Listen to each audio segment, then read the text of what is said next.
Salut à tous, je m'appelle Joël et bienvenue sur le podcast Mes finances et moi. Ulrich, le co-host du podcast et moi pensons que parler des finances privées permet de dépenser moins, épargner plus et mieux investir. Dans ce podcast, nous échangerons avec vous comment mieux gérer vos finances vous-même et sans l'aide de personne.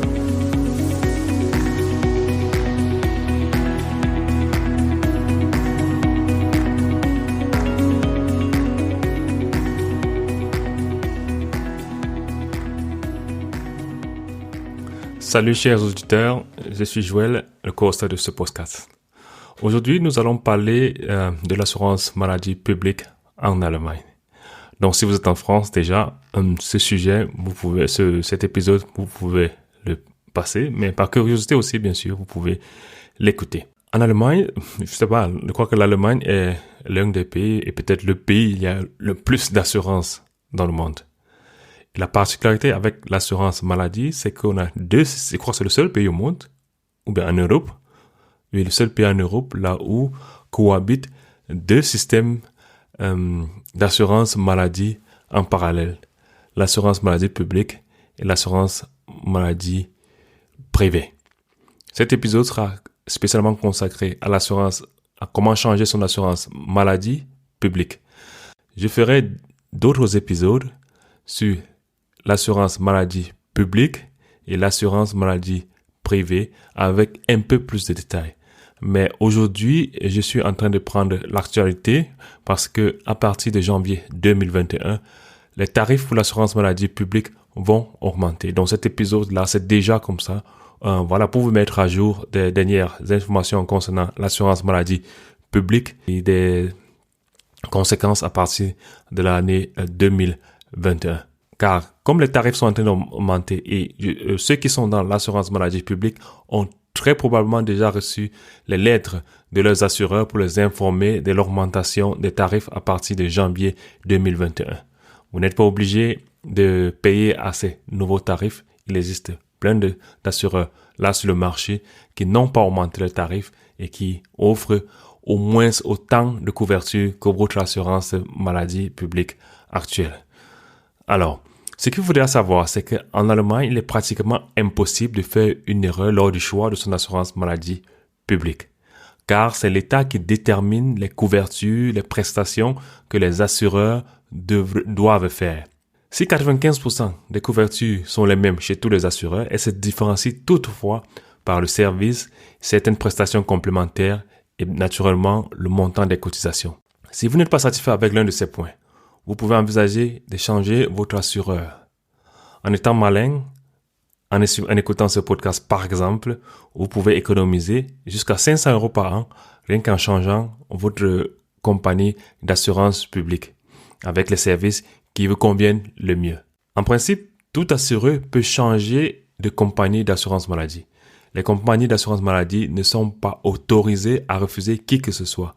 Peu importe votre état de santé actuellement, votre âge, votre salaire. Elles sont obligées de vous prendre si vous le souhaitez. Si votre assurance maladie augmente sa cotisation, vous avez un droit de résiliation spécial. La loi vous le permet. De manière générale, il y a 3 raisons pour changer d'assureur maladie. La première des choses, et c'est le cas à partir de janvier 2021, votre assurance augmente le prix et vous la trouvez trop cher. Le taux de cotisation de l'assurance maladie publique actuellement est de 14,6% de votre revenu brut. 14,6% de votre revenu brut, c'est ce que la loi impose aux assureurs.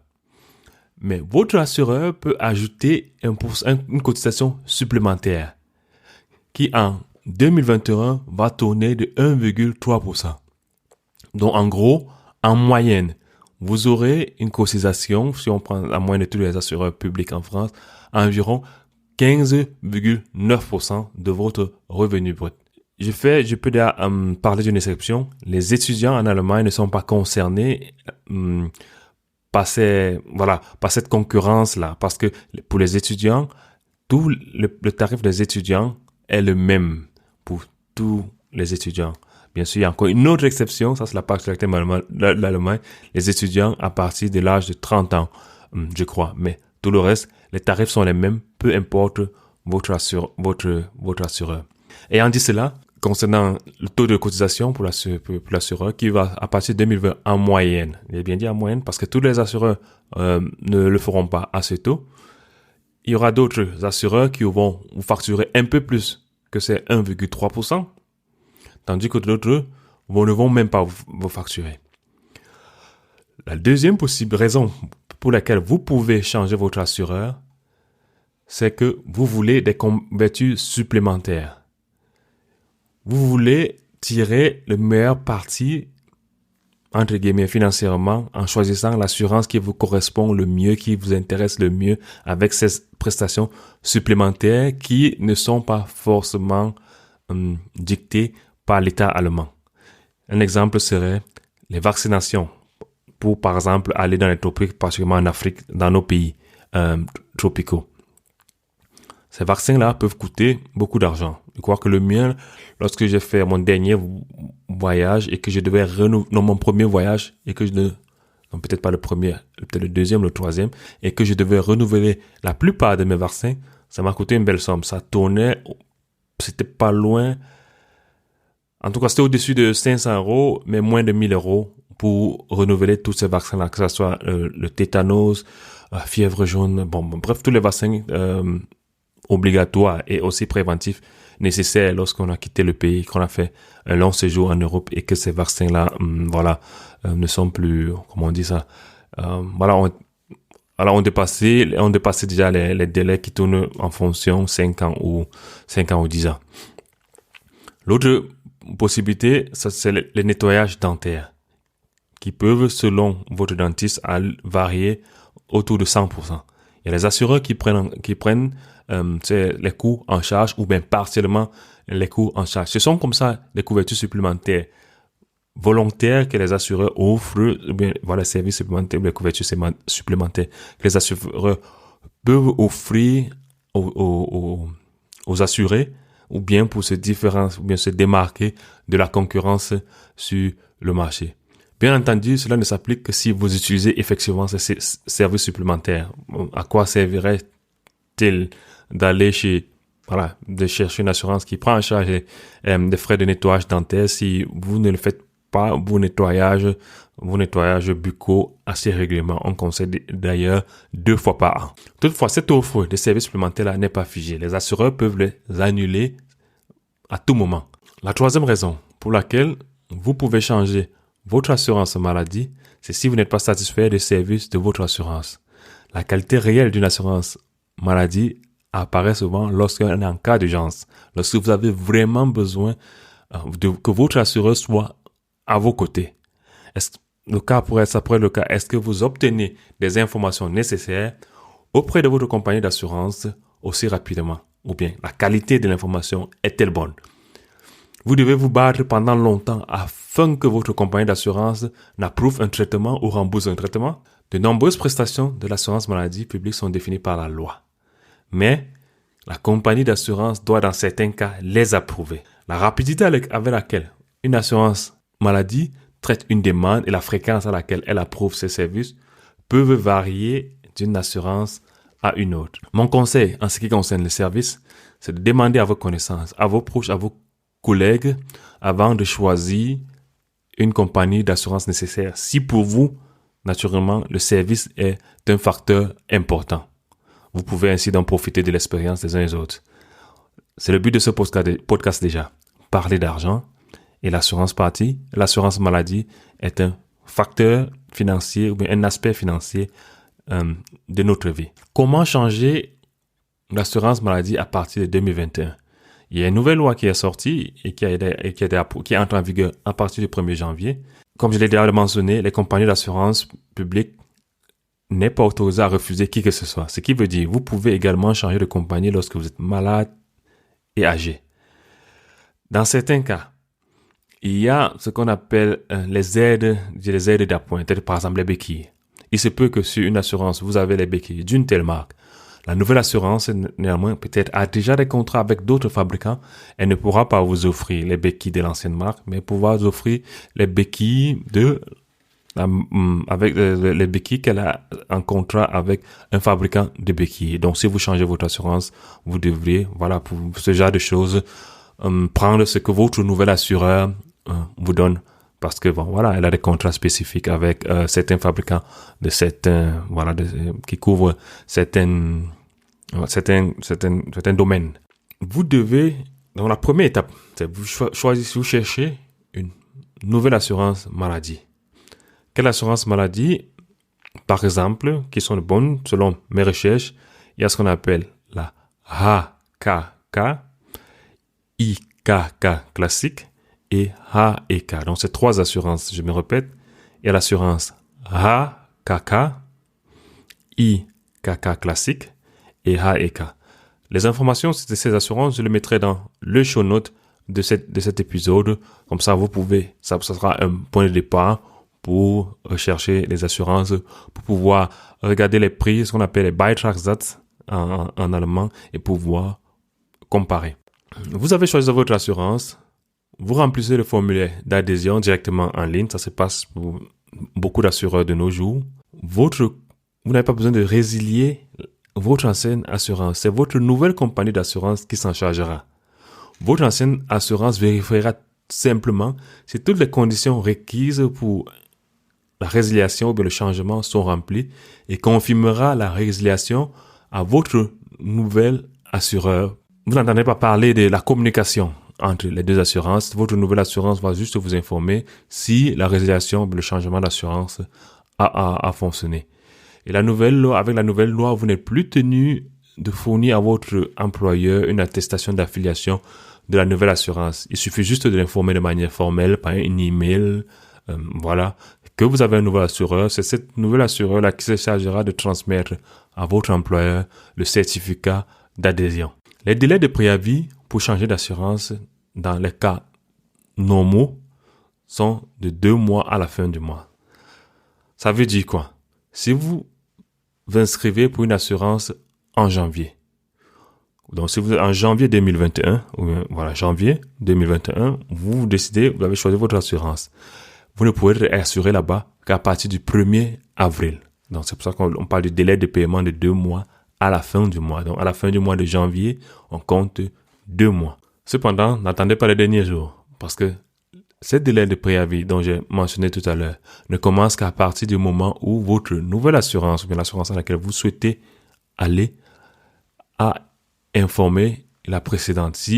Tant qu'elle n'a pas encore informé la précédente, ce délai ne compte pas encore. Donc, c'est pour ça, n'attendez pas la fin du mois pour faites les nouvelles demandes d'adhésion. Faites-le le plus tôt possible parce que vous êtes sûr que vous voulez changer d'assurance. Question de ne pas vous faire, rattraper par les difficultés des délais et repousser l'adhésion à la nouvelle assurance à 1 mois plus tard. En règle générale, ce qu'on peut dire en termes de délai de résiliation ou bien les conditions de résiliation, c'est que vous êtes lié à votre assureur pendant 12 mois. Cela est valable à partir du 1er janvier 2021. Vous êtes lié à votre assureur pendant 12 mois, après quoi vous pouvez à nouveau résilier. C'est-à-dire, tous les 12 mois, vous avez la liberté de changer d'assurance.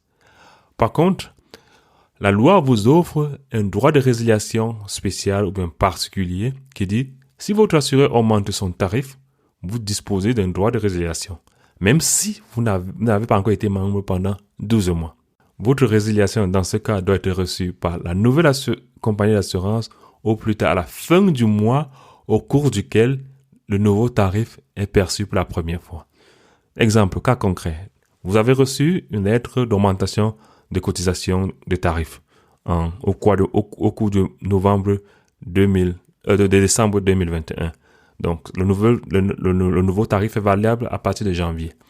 Donc, vous avez jusqu'à fin janvier pour faire la demande chez le nouvel assureur, pour résilier votre contrat.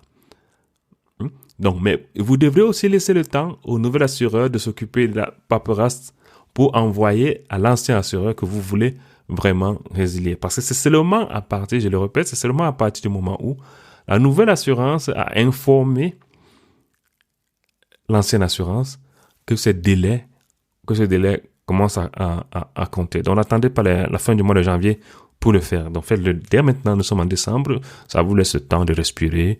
Voilà, quoi. De ne pas vous mettre sous pression. Donc, et il faut, lorsque vous changez parce que votre assureur actuel a augmenté le tarif, il faut le préciser au nouvel assureur que la cause du changement, c'est l'augmentation de tarif. Donc, vous voulez profiter de votre droit de résiliation spécial. Une exception, il n'existe pas de droit de résiliation spécial si la compagnie d'assurance réduit ou annule les prestations supplémentaires.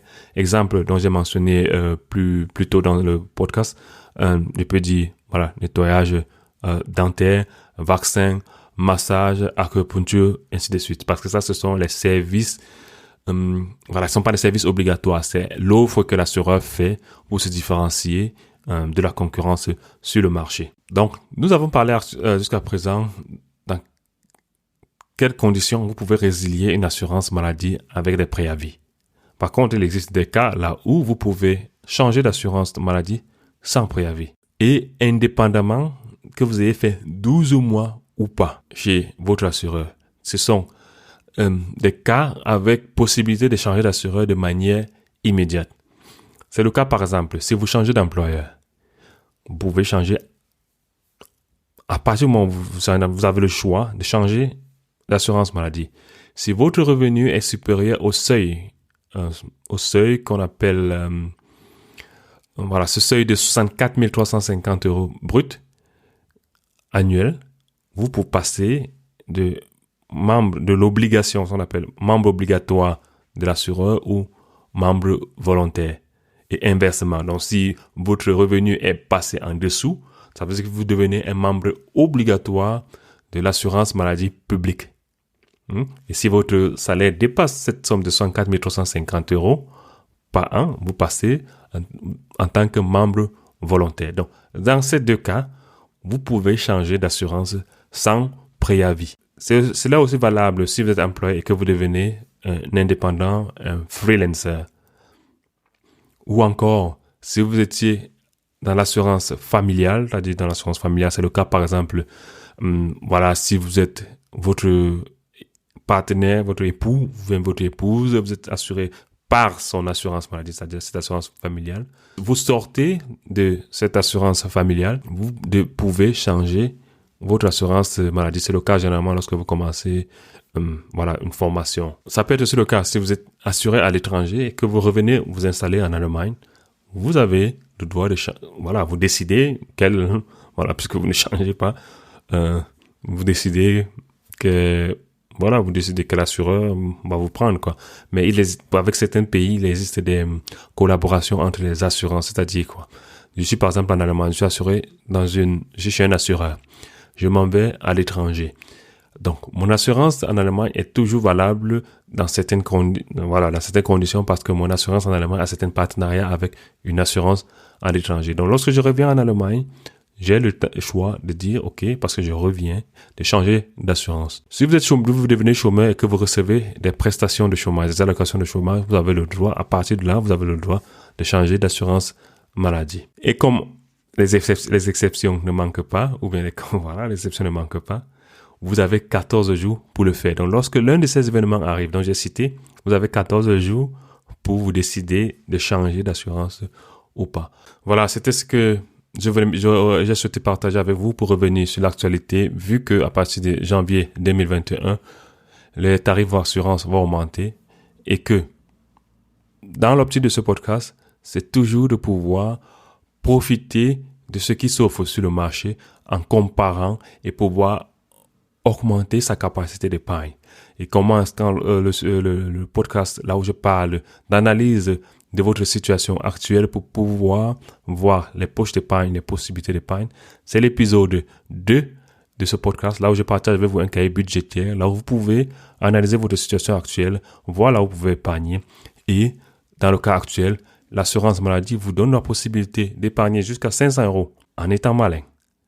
Alors, si vous avez aimé ce podcast, laissez-nous 5 étoiles et un commentaire. Ça nous ferait plaisir, ça nous ferait remonter dans les recherches de la plateforme avec laquelle vous nous écoutez. Si vous avez des questions, posez les questions en commentaire sur la plateforme avec laquelle vous écoutez ou alors sur notre page Facebook ou notre page Instagram. Nous serons ravis d'échanger avec vous sur ce sujet d'assurance maladie. Alors, merci. Au prochain épisode.